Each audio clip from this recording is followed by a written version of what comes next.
बिस्मिल्लाहिर्रहमानिर्रहीम। Quick book में मैं आपको पांचवा क्वेश्चन जो है वो करवाऊंगा। तो इसको हम स्टार्ट कर लेते हैं। फिफ्थ क्वेश्चन जो है वो मैन्युफैक्चरिंग के हवाले से है। इसमें चीज़ों का संभल करते हैं, रॉ मटेरियल को जो है वो इस्तेमाल किया जाता है। ये हम इसको सेव कर लेंगे प्रॉब्लम नंबर 5 को। क्वेश्चन जो है हमारे पास जाकिर इंडस्ट्रीज़ के हवाले से है। हम मैन्युफैक्चरिंग करते हैं ये शर्ट्स को। तो शर्ट्स के लिए रॉ मटेरियल क्या हो सकता है? धागा हो सकता है, बटन्स हो सकते हैं और कपड़ा हो सकता है। डिपेंड करता है कि वो क्वेश्चन में आपको क्लियर कर देगा कि क्या क्या चीज़ें इसके लिए रिक्वायर्ड हैं। बहरहाल तो चार्ट ऑफ अकाउंट्स पहला स्टेप तो वही है कि चार्ट्स ऑफ अकाउंट क्रिएट करना, और इंशाल्लाह भी हम इसको स्टार्ट करते हैं। ठीक है जी। तो ये हमारा पहला स्टेप उसी के हवाले से चार्ट ऑफ अकाउंट्स बनाने हैं। जी आ गया चार्ट्स ऑफ अकाउंट्स। बैंक को बैंक से लिंक करेंगे, कैश को भी बैंक से लिंक करेंगे। उसके अलावा जो है फिक्स एसेट में फर्नीचर आ जाएगा आपके पास। सेल्स जो है वो इनकम के हवाले से आ जाएंगी। परचेज जो है वो कॉस्ट ऑफ गुड्स सोल्ड के हवाले से आ जाएगा। रेंट एक्सपेंस जो है वो एक्सपेंस के हवाले से आ जाएगा। डिपॉजिट्स जो है वो अदर करंट एसेट्स के हवाले से आ जाएगा। सैलरी एक्सपेंस जो है वो एक्सपेंस के हवाले से आ जाएगा। मज़ीद जो रह गए हैं वो भी हम बना लेंगे। ओके, एडिट में जाके प्रेफरेंसेस, आइटम एंड इन्वेंट्री, इसको ऑन करेंगे आप। अब हमारे पास जो फर्स्ट ट्रांजैक्शन है वो है कि आपने 80 लाख से बिज़नेस का शुरू किया है। कंपनी में जाके general entries, cash debit 80 lakh और कैपिटल क्रेडिट। कैपिटल का अकाउंट हमने नहीं बनाया, हम बना लेंगे। इक्विटी से लिंक कर देंगे इसको। ठीक है। Open A bank account and deposit 25 lakh. Bank में बैंक डेबिट हो जाएगा 25 लाख और कैश क्रेडिट हो जाएगा 25 लाख से। थर्ड एंट्री है cash paid for land purchase 20 lakh. Cash paid, land purchase की है, लैंड का अकाउंट बना लेंगे। लैंड जो है फिक्स एसेट होता है जी हमारा। 20 लाख और ये कैश पे करके हमने लिया है इससे। उसके बाद हमने क्या किया कि उसी लैंड के ऊपर हमने एक फैक्ट्री कंस्ट्रक्शन की है। उसकी पेमेंट हमने चेक से की है 10 लाख रुपए में। तो फैक्ट्री के नाम से एक हम अकाउंट बनाएंगे। ये भी फिक्स एसेट होता है हमारा। फैक्ट्री जो है कुछ लोग बिल्डिंग के नाम से बना लेते हैं, तो दोनों ही ठीक है। उसके बाद जो है वो बैंक से अदायगी हुई है इसकी। उसके बाद फर्नीचर लिया है 50,000 रुपये का, कैश से अदायगी की है इसकी। फर्नीचर 50,000 और कैश हमने इसके लिए पे कर दिया है। उसके बाद है cash paid for office rent 10,000 and deposits 1 lakh. Rent expense 10,000 और डिपॉजिट्स 1 लाख और ये आपने कैश से अदा किया है 1,10,000 रुपये। ये बड़ी कॉमन से एंट्रीज़ हैं, पुरानी एंट्रीज़ हैं। अच्छा, अब वो क्या कह रहा है? वो कह रहा है कि परचेज ऑर्डर हमने किया रहीम को 30 डेज़ क्रेडिट 10,000 मीटर फैब्रिक 100 के हिसाब से। तो सबसे पहले तो भाई आपने जो है वो आइटम बनाना है। फैब्रिक, राइट क्लिक करके न्यू फैब्रिक। फैब्रिक का जो यूनिट होता है वो आपको पता है कि मीटर में हम इसको काउंट करते हैं। इधर आ जाएगा हमारा सेल्स अकाउंट। ठीक हो गया। अच्छा, अब जो है बंदे का नाम उसने लिया है रहीम। तो रहीम हमारा सप्लायर है, एक वेंडर बनाएंगे हम रहीम के नाम से। रहीम को राइट क्लिक करके हम उसको एक ऑर्डर देंगे, या फिर आप यहाँ से आके इधर से ऑर्डर दे सकते हैं। रहीम को आपने देना है PO1 और आपने ऑर्डर दिया उसको 10,000 मीटर फैब्रिक 100 के हिसाब से। आइटम फैब्रिक क्वांटिटी, ठीक है, ये आ गया आपके पास 10,000 मीटर फैब्रिक 100 के हिसाब से और 30 डेज क्रेडिट। चलेंगे। उसके बाद वो कह रहा है कि स्टेशनरी परचेज की है 1,000 रुपीज़ की और कैश अदा कर दिया उसके लिए। ये भी पुराने क्वेश्चन की एक एंट्री है। जनरल में जाके इसको कर लेंगे। इसमें एक अकाउंट बना लें स्टेशनरी एक्सपेंस का 1000, और कैश पे किया तो कैश क्रेडिट हो जाएगा इसके लिए। उसके बाद क्या कर रहा है, वो कह रहा है कि fabric receive from Rahim and co against purchase order 5000 meter. Order दिया था 10,000 का, परचेज उससे हम कर रहे हैं 5000। तो जब मैं इसका नाम यहाँ से क्लिक करूँगा मुझे याद करवाएगा परचेज ऑर्डर का, तो चेक लगाएं और ओके कर लें।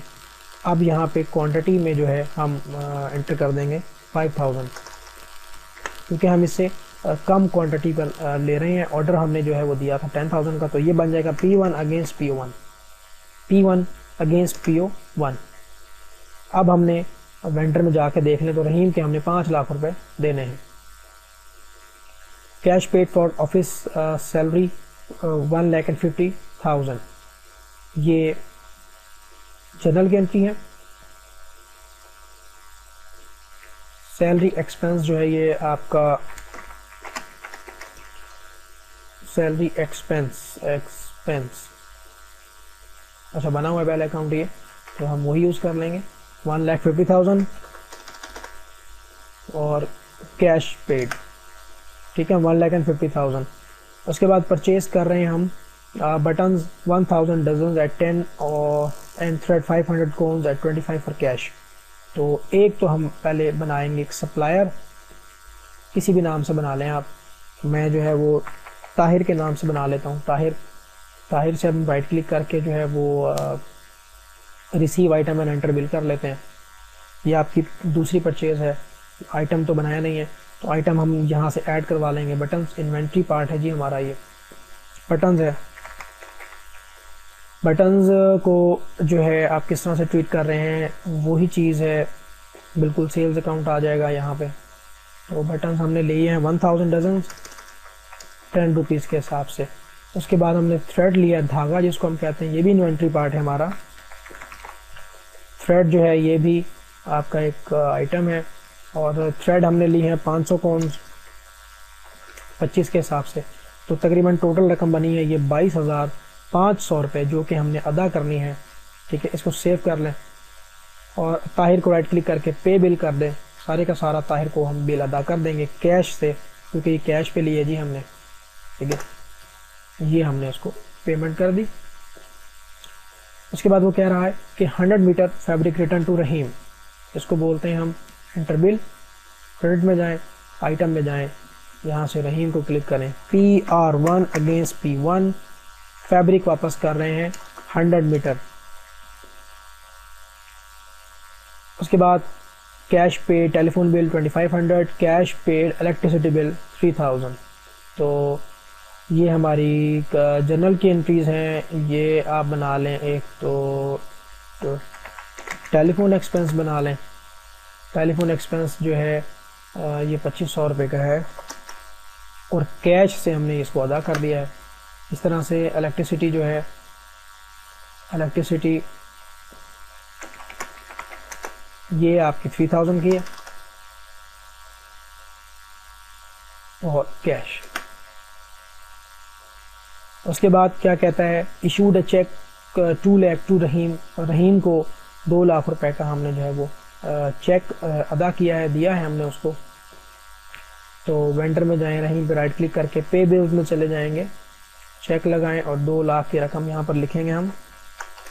सेट क्रेडिट्स भी कर देंगे साथ में ही, और बैंक से हम ये अमाउंट क्लिक करवाएंगे। ये हमारी रकम जो है वो 2 लाख की रहीम को अदा हो गई है।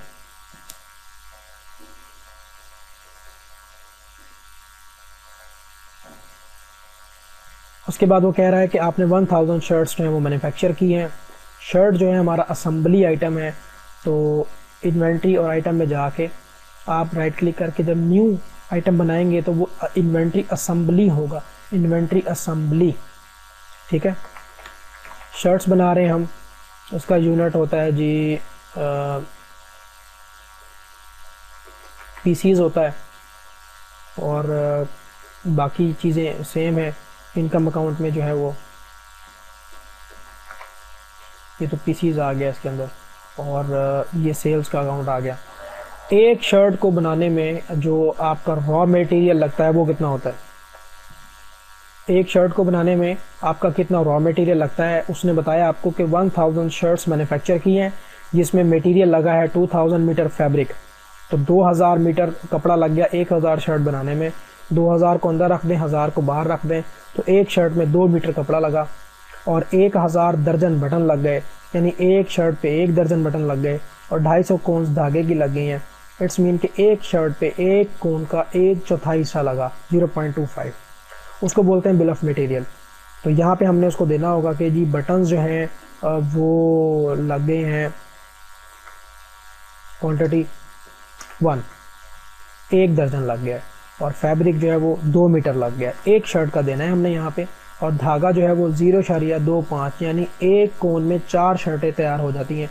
ये मैंने कैसे किया है, ये इसने मटेरियल जो बताया है इसको अंदर रखते जाएं और जो क्वांटिटी आप मैन्युफैक्चर कर रहे हैं उसको बाहर रख के डिवाइड करते जाएं, तो आपके पास पर यूनिट मटेरियल जो वो निकल आएगा 216 रुपये और 25 पैसे में आपकी एक शर्ट की कॉस्ट यहाँ पे आपको दिखा रहा है। इन्वेंट्री असेंबली शर्ट और रॉ मटेरियल दिया हमने, और सेल्स अकाउंट से लिंक करके ओके कर देंगे इसको। सेल्स प्राइस तो हम उसको अपने हिसाब से रखेंगे। मिसाल के तौर पे अंदाज़न हम उसको 500 में सेल कर सकते हैं, ठीक है।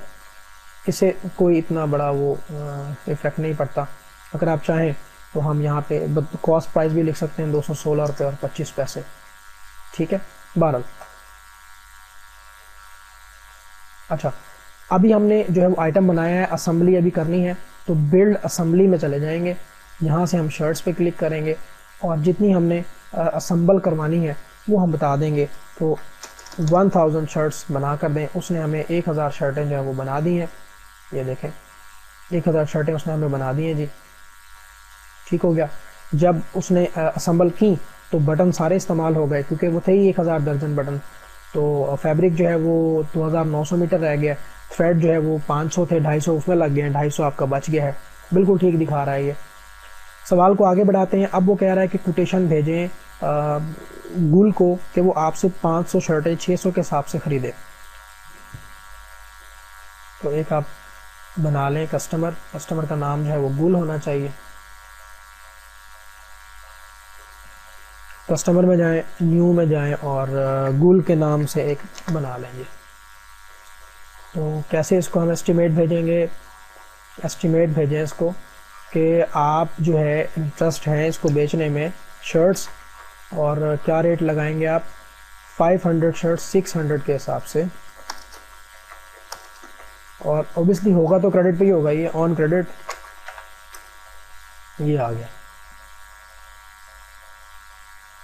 ठीक है जी। अब कह रहा है कि उसने receive purchase order from Gul against quotations and earlier and recorded as sale order 1। उसने आपको सेल ऑर्डर दिया है, तो अब जो है आप सेल ऑर्डर में चले जाएंगे और इसका ऑर्डर हम बनाएंगे SO1 अगेंस्ट Q1। शर्ट्स क्या थी जी? इसका ऑर्डर था कि वो जो आपने कोटेशन दी थी वो सेम एज इट इज़ उठा के इसको आप जो है वो सेल ऑर्डर में तब्दील कर दें। 500 जो हैं वो शर्टें थी और 600 के हिसाब से था जी ये, ठीक है। अभी तक हमने सेल नहीं किया उसको, इसलिए में अमाउंट नहीं आ रही है। दोनों इन्फॉर्मेशन है, एस्टिमेट भी और सेल ऑर्डर भी। अब वो सेल कर रहा है 300 शर्टें। जब हमने कोटेशन दी तो 500 का लफ्ज़ इस्तेमाल किया, जब उसने ऑर्डर दिया तो उसने भी 500 का लफ्ज़ इस्तेमाल किया। अब जब हम उसको जो है सेल की बारी आई है तो वो 300 कह रहा है कि 300 शर्टें हमने गुल को दी हैं ऑन क्रेडिट पे।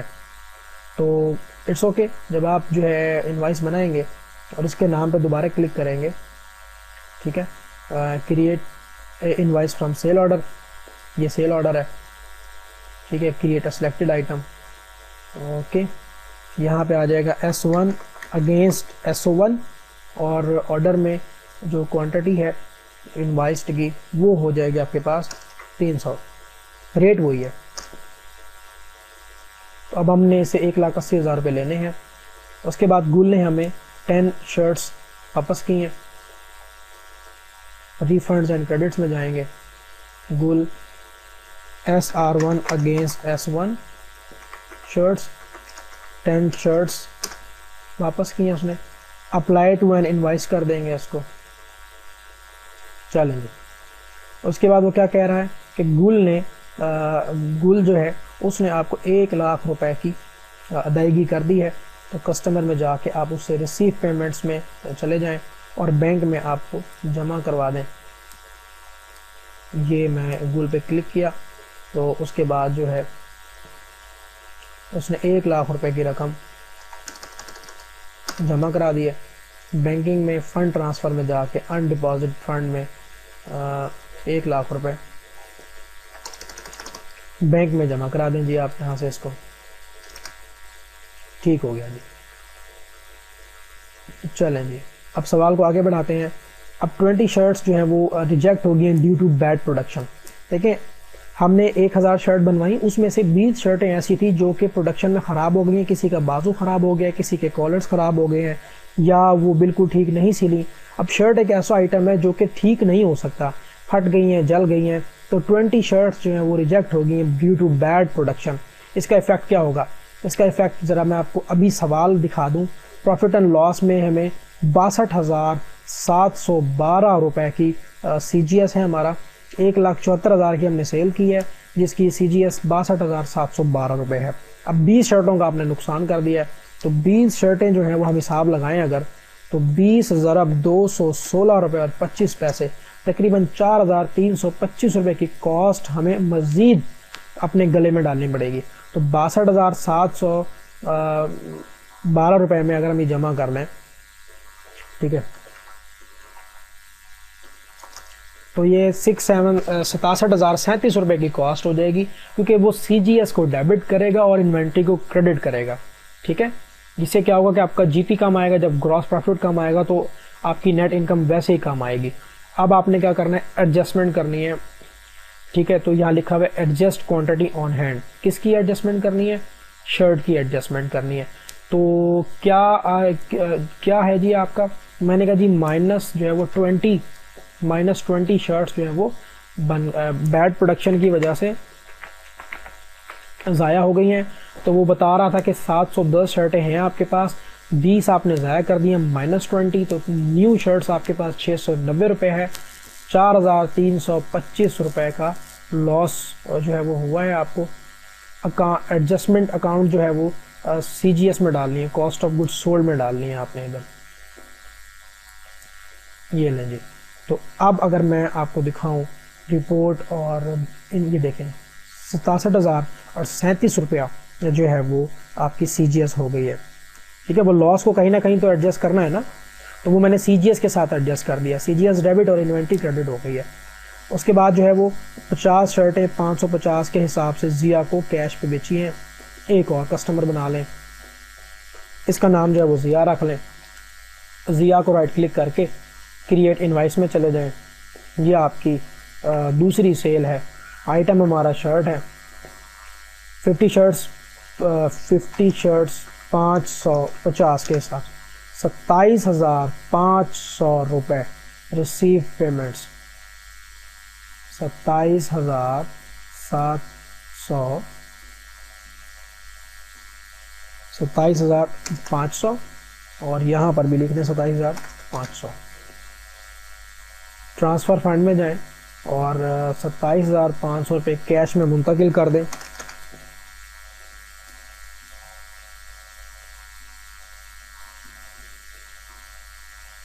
डेप्रीसिएशन है फैक्ट्री की 10% और फर्नीचर की है 15%। दो अकाउंट बना लें इसके लिए।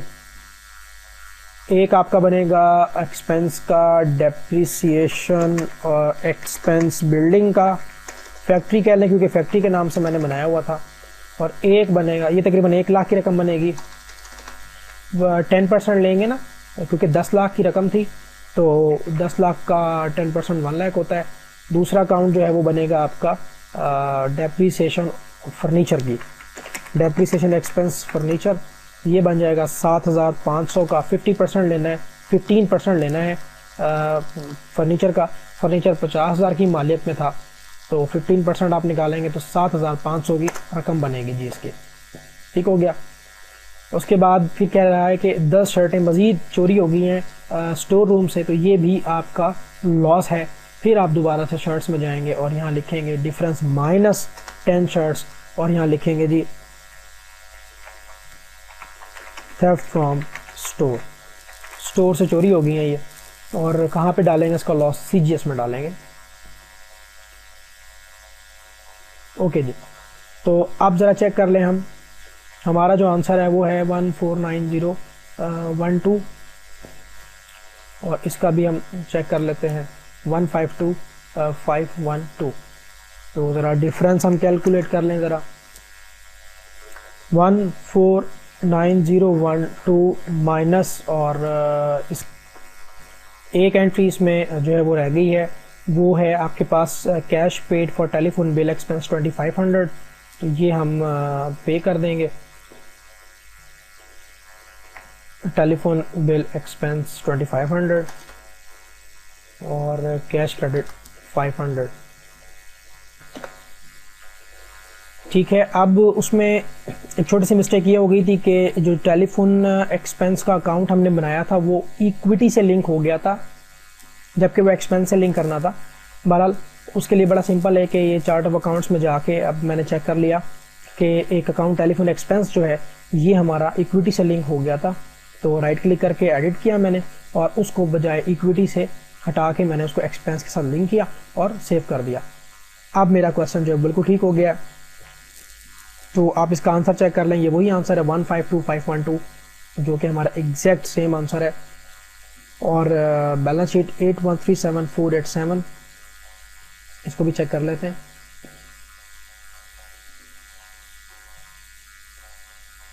$813,747 यही आंसर है इसका।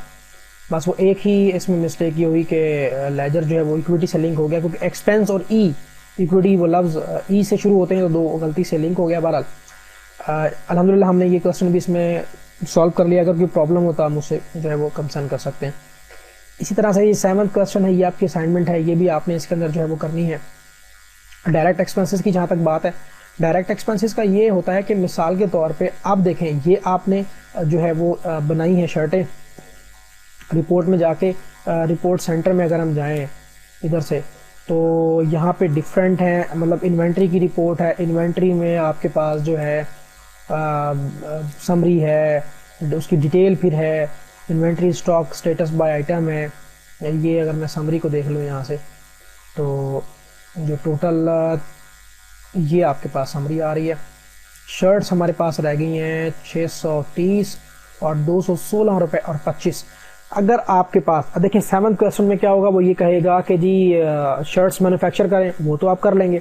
उसके बाद फिर वो आपको कहेगा कि जी वेजेस भी हैं, FOH भी है, यानी डायरेक्ट एक्सपेंसेस का जिक्र करेगा। तो डायरेक्ट एक्सपेंसेस आप कैसे बनाएंगे इसमें?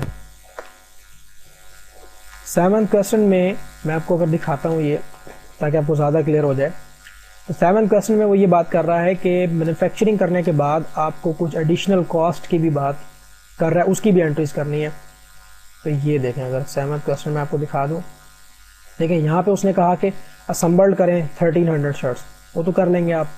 रॉ मटेरियल भी आपको पता लग जाएगा and so on. Additional cost में कह रहा है कि वेजेस 50% है, electricity charges 15%, direct material consume का, और अदर FOH 10%। अब ये मटेरियल कंज्यूम की कॉस्ट कैसे आएगी? जब आप शर्ट्स को असम्बल कर रहे थे तो उसने आपको पर यूनिट कॉस्ट दी थी। अगर हम 5वें सवाल की बात करें तो 216 रुपये और 25 पैसे एक शर्ट की कॉस्ट है। ठीक हो गया। अब 5वें सवाल के मुताबिक आपने कितनी शर्टें बनाई हैं? आपने बनाई हैं 1000 शर्टें। तो अगर मैं 1000 शर्टों को ज़रब कर दूं 216 रुपये और 25 पैसे, तो 2,16,250 रुपये मेरी मटेरियल कंज्यूम की कॉस्ट आई है। इसका ले लें वेजेस 10%, इसका ले लें FOH, इसका ले लें इलेक्ट्रिसिटी। तो ये बेसिकली कॉस्ट है टोटल प्रोडक्शन की। और ये करेंगे कैसे? आपने 2 लेजर बनाने हैं, चार्ट्स ऑफ अकाउंट में जाके आपने 2 लेजर बनाने हैं। एक तो आपका बनेगा CGS के साथ, देखिए एक आपका बन जाएगा कॉस्ट ऑफ गुड्स सोल्ड के साथ, उसका नाम हम रखेंगे वेजेस डायरेक्ट एक्सपेंस, क्योंकि ये CGS में ऐड होगा तो वेजेस डायरेक्ट एक्सपेंस हो जाएगा। और दूसरा जो है वो आपने पे नहीं किया तो अदर करंट लायबिलिटीज़ में जाके वेजेस पेएबल बन जाएगा, अदर करंट लायबिलिटीज़। और जर्नल में जाके आप इसकी एंट्री को कर देंगे, वेजेस एक्सपेंस डेबिट कर देंगे आप जितना भी बनेगा, और वेजेस पेबल जो है वो आप कर देंगे क्रेडिट। इस तरह से F debit, F payable credit, electricity direct expense debit, electricity payable credit. क्योंकि डबल एंट्री सिस्टम में काम कर रहे हैं तो एक एंट्री डेबिट की और एक एंट्री क्रेडिट की आपको करना पड़ेगी। मैं फिर आपको बता दूं कि 7th क्वेश्चन में नया कुछ भी नहीं है, वही चीज़ है, ओपनिंग बैलेंस है, परचेज ऑर्डर है, सेल ऑर्डर है। नया है तो सिर्फ यही है कि एडिशनल कॉस्ट जो है वो आपको इसमें कैसे ऐड करनी है, उसका तरीका मैंने आपको बता दिया है कि पर यूनिट को मल्टीप्लाई कर लेना जितनी भी आप असम्बल्ड कर रहे हैं, उसके बाद आपके पास आ जाएगा total raw material consume cost, उसको फिर आप जो है परसेंटेज लेकर कर सकते हैं। मज़ीद अगर कोई चीज़ आपको डिस्टर्ब कर रही है तो आप मुझसे जो पूछ सकते हैं, ईमेल कर सकते हैं, कॉल कर सकते हैं। ठीक हो गया, थैंक्स फॉर लिसनिंग, अल्लाह हाफ़िज़।